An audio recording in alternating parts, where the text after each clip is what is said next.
सब जन में एक बीज से। नमस्कार, रामकृष्ण हरी. मी श्रीकृष्ण उबाळे.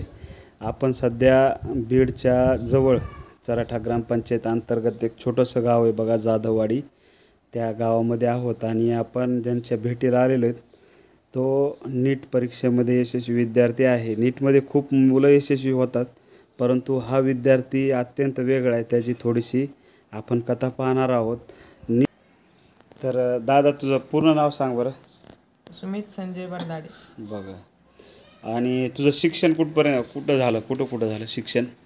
1ली ते 5वी जिल्हा परिषद जाधववाडी, 6वी चराठा आणि 7वी ते 10वी श्री शिवाजी विद्यालय बीड, 11वी 12वी पाटोदा हायस्कूल पाटोदा. बरं, आणि मग 10वीला किती टक्के मार्क होते? 95.4. बरं, आणि मग 12वीचं ॲडमिशन कोणत्या शाळेत होतं, कॉलेजला? पाटोदा हायस्कूल. बरं, आता नीटमध्ये किती मार्क पडले आणि 12वीला किती टक्के पडले? 12वीला 85%, नीटमध्ये 511. 511 गुण मिळाले आहेत. ठीक आहे. तर आता नीटची कशी तयारी केली? क्लास जॉईन केला. कोणता क्लास? 11वी 12वीला RCC मोठ्या गावकर सरांची लातूर. हां. त्यांनी 11वी 12वीला फिजिक्स, केमिस्ट्री, बायो वेगवेगळ्या टीमने, वेगवेगळ्या फॅकल्टीने चांगलं मार्गदर्शन केलं. प्रॉपर गायडन्स देऊन तिन्ही विषयामध्ये टॉप कसं करायचं ते शिकवलं. आणि वेगवेगळ्या फॅकल्टी, वेगवेगळ्या बॅच, सिलेबस, मॉड्यूल सर्व काही त्यांचंच होतं. बरं, मला दुसरी गोष्ट सांग की आता आजकाल बरेच मुलं 511 मार्क पडले म्हणजे तू आता जवळजवळ गव्हर्मेंट मेडिकल कॉलेजला लागणार, शासकीय वैद्यकीय महाविद्यालयात.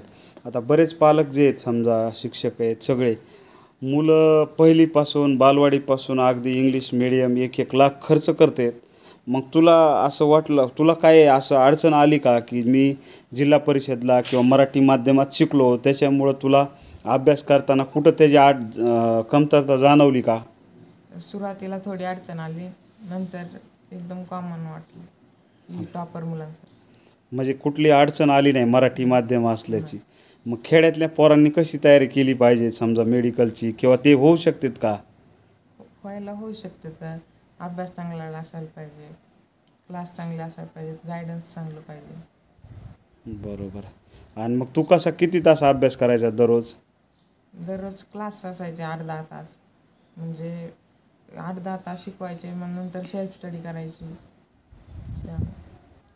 बरोबर आहे. आता कुठं ॲडमिशन घ्यायची इच्छा आहे?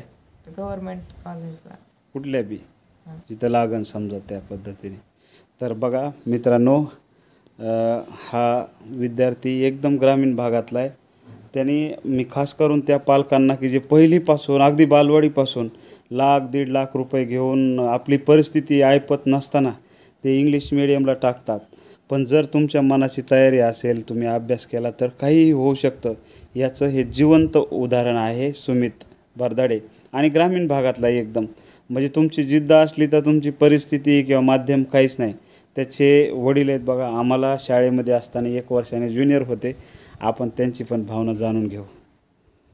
कसं वाटतंय संजू भाऊ? आता एकदम आनंद वाटतंय की माझं स्वप्न साकार झाल्यासारखं. असं म्हणजे मुलगा डॉक्टर झाला, डॉक्टरकीला नंबर लागला आहे असं. आणि ते मग असं पहिलं वाटायचं का, असं ठरवलं होतं की माझा मुलगा डॉक्टरच करायचा असं काही? नाही, पहिलं काहीच. 10वीचा रिझल्ट लागल्याच्या नंतरच आम्ही हे केलं की चांगले मार्क्सने पास झाला आहे. मग नंतर आम्ही डॉक्टरकी लावायला हे केलं. बरं, आणि तुमचं शिक्षण कितवी झालेलं आहे? माझं 10वी पास. बरं, 10वी पास फक्त. बघा, म्हणजे मित्रांनो फक्त 10वी पास आहेत हे. आणि तरीसुद्धा त्यांनी, म्हणजे असं काही नाही, खेड्यातले पालक कशामुळे श्रेष्ठ आहेत. आता शहरामधले फिक्स म्हणतात की तू डॉक्टर किंवा तू इंजिनियर, पण ह्यांनी तसं काय ठरवलं नव्हतं. मुलाला जे वाटेल ते त्यांनी करावं आणि त्या पद्धतीने तो यशस्वी झालेला आहे. बघा, त्याची आईसुद्धा इथं, त्यांना काय वाटतं आपण बघू. तुमचं नाव काय आहे? अर्चना संजय बरदाडे. बरं, आणि तुम्ही कितवीपर्यंत शिकलेला आहे? 10वी.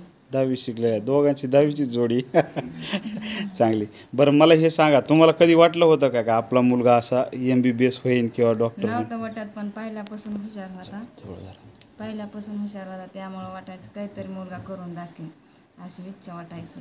हां हां. ते त्यांनी पूर्ण केली. आता काय भावना आहे तुमची, तुम्हाला कसं वाटतंय? काय ना, आनंद वाटतोय खूप. बरोबर. खूप खूप खूप धन्यवाद. बघा ह्या फक्त 10वी झालेले. आता त्याची बहीणसुद्धा आहे की जिला 10वीला तिलासुद्धा 92 मार्क आहेत. ह्यालासुद्धा 10वीला 95% होते, हिलासुद्धा 92% आहेत. तर आपण तिच्याकडून सुद्धा जाणून घेऊ की तिला काय करायचं आहे पुढं, किंवा तो कसा अभ्यास करायचा लहानपणी. सांग कसा अभ्यास करायचा तो सुमित? अभ्यास खूप करीत होता तो, मला पण अजून सांगतो अभ्यास करीत जा. हां हां. मग तुला वाटतंय का नाही त्याच्यावरनी काय करावं असं? वाटतं मला पण. बरं आता पप्पाला म्हणावं मला पण क्लास लावा चांगला. हां चालतंय, ओके. तर बघा मित्रांनो, आपण त्यांचा रिक्षासुद्धा तुम्हाला दाखवणार आहोत आणि त्यांच्या रिक्षापाशी पण आपण जाऊ की आणि ह्यांचा व्यवसाय सांगतो. हे शेतकरी जरी असले तरी ह्यांचा मुख्य व्यवसाय जो आहे संजयचा हा रिक्षा आहे. आमच्या गावात किंवा इकडं वाडीला सीटं घेऊन जाणं, भाडं घेऊन जाणं. तुम्हाला त्यांचा रिक्षासुद्धा मी दाखवतो. ही त्यांची आजी, त्यांचे पाहुणेसुद्धा आहेत इथं आणि त्याला मार्गदर्शन केलेले ज्ञानेश्वर उबाळे सरसुद्धा आहेत.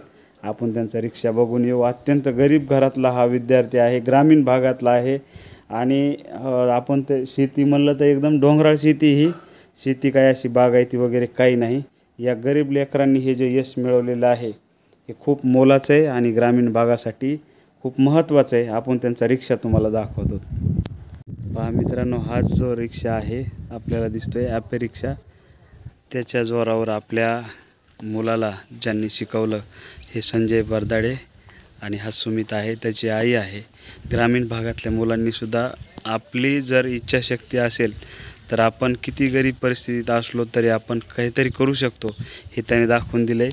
त्याचं हे खेड्यातलं घर आहे, एकदम जुनं घर आहे, हे आपण या ठिकाणी पाहू शकतो.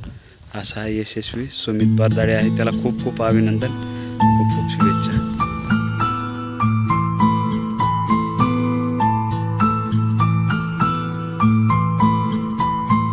सब जन में एक बीज से